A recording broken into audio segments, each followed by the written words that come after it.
This is the Guardian's Iron Rain, a storm of tungsten designed to shred anything in its path. Some legends never die. They just wait, reincarnated in steel and fire, thirsting for a second chance. From the heavens, the new gods don't throw lightning bolts. They send spears of pure kinetic fury.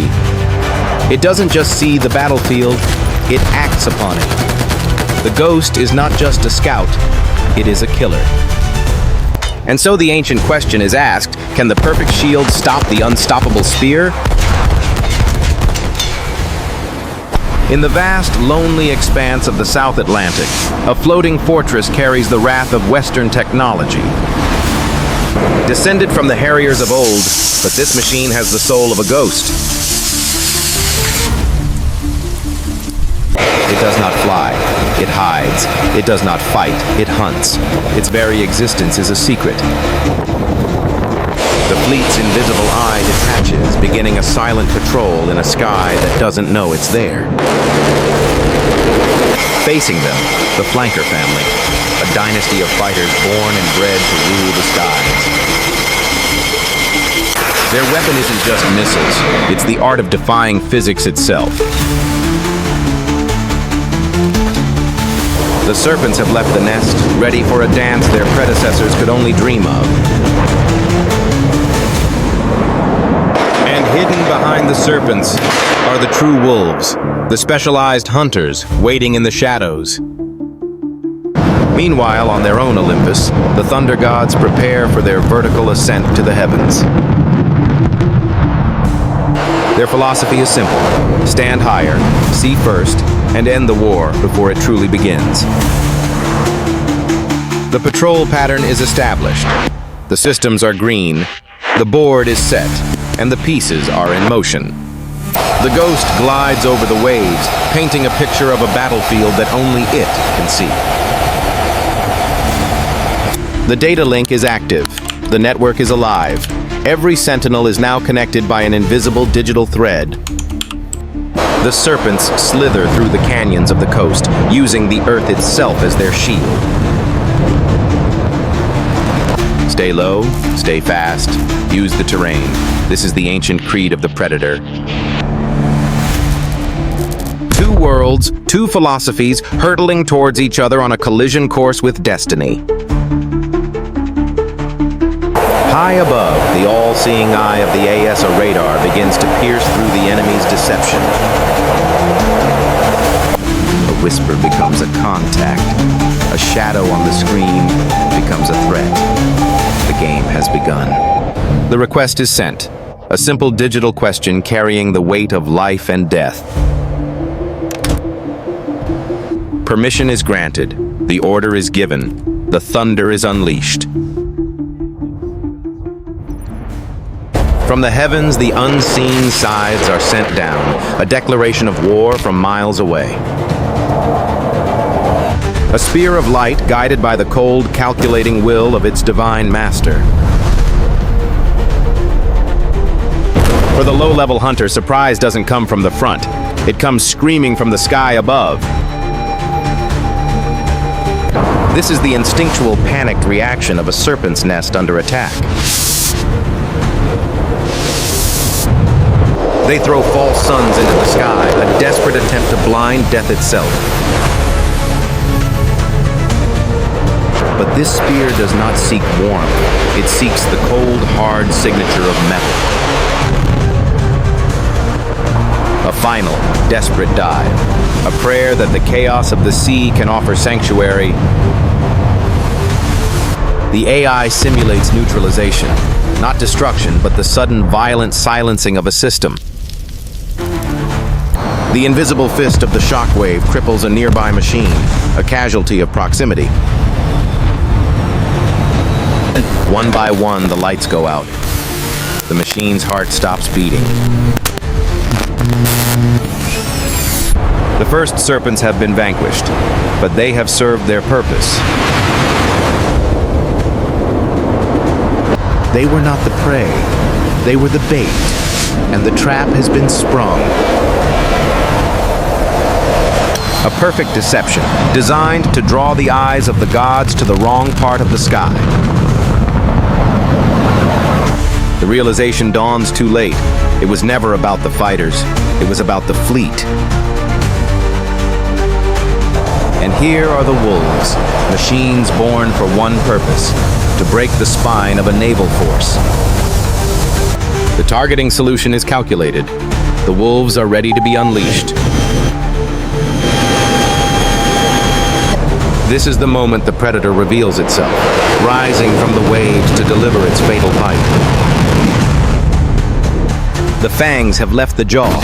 4 messages of hypersonic destruction are on their way. The nightmare of 1982 returns, this time cloaked in the terrifying speed of the 21st century. Vampire. The single most dreaded word in any naval command center. A sea-skimming demon is at the door. The guardian of the fleet awakens, its automated systems preparing to counter the coming storm. A wall of fire and steel is thrown into the sky, a desperate attempt to shield the fleet from harm. The first spear is met by the shield. A victory, but a fleeting one. Because the wolves always hunt in a pack, and more are on the way. The final layer of defense begins to track its target, a last line of mechanical desperation. This is the Guardian's Iron Rain, a storm of tungsten designed to shred anything in its path. Thousands of rounds per minute, a torrent of metal sent to stop a single determined threat. The shield holds against one, a brief moment to breathe before the next threat arrives. But even mechanical perfection has its limits. One spear has slipped through the cracks. The final seconds of a journey, aimed at the heart of an escort vessel. The last-minute intervention of a guardian angel, diving from the heavens. The Ghost reveals its own hidden fangs, a 25mm cannon spitting fire. It doesn't just see the battlefield, it acts upon it. The Ghost is not just a scout, it is a killer. The fleet is saved by the narrowest of margins, but the shockwave is a reminder of how close they came. The Wolves' mission is complete. They turn for home, their deadly payload delivered. But the Thunder Gods are now in pursuit, descending from on high to deliver their judgment.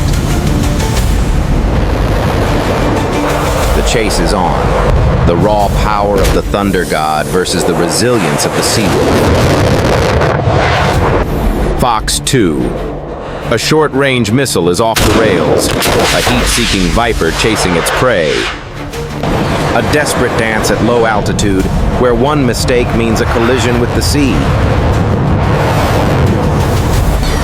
A direct hit, a fatal wound. One of the wolves has been brought down.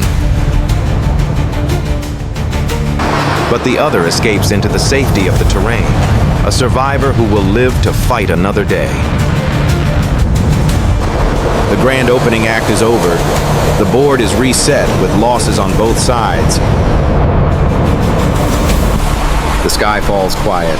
The chaos subsides, but the tension remains thick and heavy.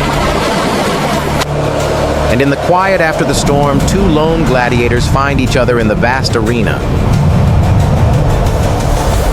No more BVR, no more networks. This will be a pure test of skill, machine, and pilot. The Serpent makes the first move, issuing a challenge with a blast of its afterburners. The Ghost accepts. The duel is joined. There is no retreat now. This is the dance of dragons, a violent, beautiful ballet of thrust, lift, and gravity. The Serpent begins to coil, using its superior agility to get into a dominant position. The art of aerodynamics has won. The serpent has coiled around its prey, or so it thinks.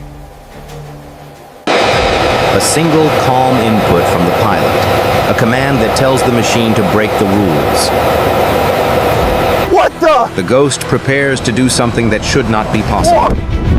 It prepares to transform. It simply stops hanging in midair, defying the very laws of momentum and flight. A moment of pure disbelief. The hunter has just overshot its target and become the hunted. The tables have turned in an instant. A checkmate move that came from outside the rulebook. From a stationary position, the ghost launches its counterattack. A rattlesnake that can strike backwards, a missile that can turn on a dime and attack its pursuer. It screams towards the heart of the serpent, the glowing engines that give it life. The dance is over. A critical blow has been struck and the serpent is falling from the sky. The artist has left the stage, a final graceful exit from a machine that has been defeated. The ghost has subdued the serpent, a victory for a new kind of warfare. In this simulation, technology was the victor, but every victory comes with a cost. The shield, though it did not break, was cracked. The armor was dented. The AI calculates the outcome, a tactical victory for the British forces, but a costly one. A Pyrrhic victory? A battle won that could lead to a war lost? The question hangs in the air. The wolf returned to its den. It learned a lesson. Next time, it will not hunt alone. The result of a battle is never an absolute. It is merely a single chapter in a much larger story. It only opens the door to an infinite number of other questions, other what-ifs. What if the fight was at night? What if the weather was worse? What if they brought more wolves? History is written by the victors, but the future is always an unwritten, foggy unknown. So the question is no longer who won this battle, but who would win the war. Technology or numbers, long-range tactics or close-range artistry. Let us know your verdict below. Thank you for joining us in the virtual tactical laboratory.